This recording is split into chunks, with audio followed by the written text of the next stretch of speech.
here with Victoria Wood.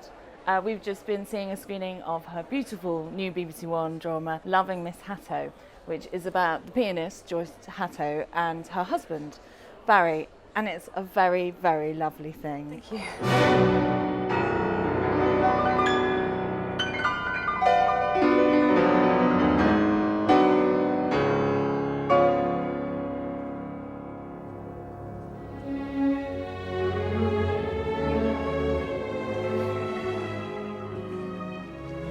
She's jolly good. She's not a student, is she? Yes, Joyce Hatto. She must be going places. Well, girls, they always have that toss-up about babies, don't they? So could you tell us a little bit about how you came to the story? Because it's a true story. It's a true story. It's the story of Joyce Hatto as a concert pianist who died in about 2007 with marvellous obituaries when she died in all the big newspapers saying that she was one of our best pianists ever and one of our most versatile pianists. About 6 or 7 months after she died, it was realised that at least 80 of her CDs were fakes, that they were taken from other pianists. And this story was picked up by a journalist called Mark Singer in the New Yorker, and he wrote a very, very long, in-depth article following the whole story, including an interview with the husband, Barrington Coop, who's still alive. And that story, that article, was bought by Left Bank Pictures, who made Loving Miss Hatto, and they asked me to write it. And how did you feel when you knew you were approaching something, I suppose, that had real people in it? Did that make a difference? Well, it does make a difference. I mean, I've done real people before. I did Nella last in Housewife 49. She was a real person, but she was dead. And then we did Eric and Ernie, where I played Eric's mother. Again, all the main people are not alive. This was slightly different because it's about a fraud. So I did feel peculiar about it because I had to take a line on something that was, that's been proved to be illegal. He has confessed, part of the fraud at least.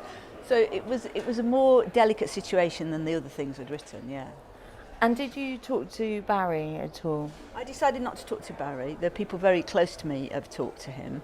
I have a PA who works for me. She went and had lunch with him a few times, the researcher on the project. She'd met him numerous occasions. So I decided to keep a distance because I had to have a Barry in my head. And I think once you meet the real person, it morphs into something else, and you're then almost writing a drama documentary, which I didn't want to do.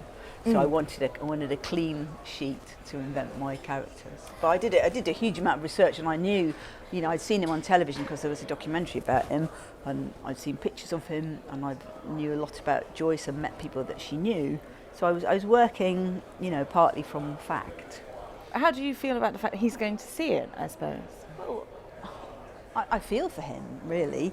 I mean, I think because of the sort of person he is, he perhaps is in possibly looking forward to it, because it is a love story, it is a sympathetic portrait, it does bring the name of Joyce back into public recognition.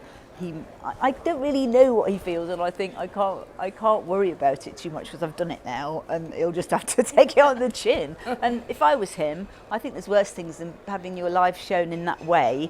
And being played by Rory Kinnear and Alfred Molina. Yeah. He comes out of it well. He comes out of it as a loving, supportive, sympathetic husband. Golly, sorry. Oh, it's my fault.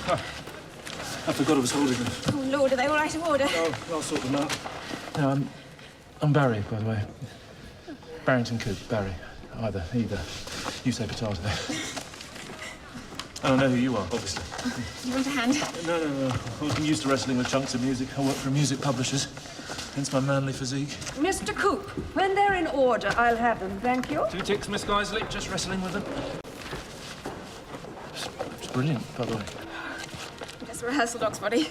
Not needed on voyage. Oh, well, they won't get any better tonight. They couldn't. It was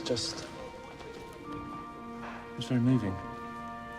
We aim to please. You wouldn't fancy a cup of tea or something, I suppose, would you? Well, I suppose I could. As long as I get the bus by. I don't know any places. I'm a famous kind of girl. I'm sure we could strike out and find somewhere. Mr. Coop, Lovely to see you and all that, but I was rather hoping you might bring me up the music. He says in the film, it's hard living with a disappointed person. It drains the life out of you. And she's disappointed because she wants to be a concert pianist and it doesn't work out, as it so often doesn't.